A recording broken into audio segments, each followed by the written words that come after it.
ગુજરાતમાં ગત 2 દાયકામાં ન થયો હોય એ પ્રકારનો અસાધારણ કમોસમી વરસાદ આ વર્ષે થતાં રાજ્યના વિવિધ જિલ્લાના ખેડૂતોના પાકોને મોટું નુકસાન થયું છે।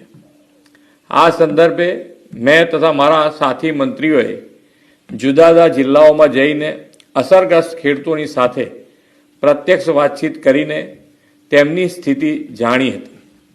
કુદરતી આપત્તિની આ ઘડીમાં ધરતીપુત્રોની વ્યથાને સમજીને રાજ્ય સરકાર પૂરી સંવેદનાથી તેમની પડખે ઊભી છે।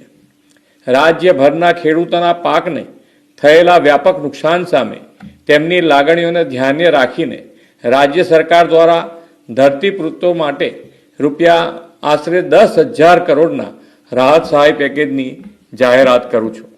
આ ઉપરાંત રાજ્ય સરકાર 9 નવેમ્બરથી ખેડૂતો પાસેથી ટેકાના ભાવે આશરે 15,000 કરોડથી વધુના મૂલ્યોની મગફળી, મગ, અડદ અને સોયાબીનની ખરીદી પણ કરવા જઈ રહી છે। અન્નદાતાઓની આર્થિક સુખાકારીની ચિંતા પોતાના માથે લઈને રાજ્ય સરકાર તેમની સહાયતા માટે હંમેશા પ્રતિબદ્ધ હતી, છે અને રહેશે તેવો વિશ્વાસ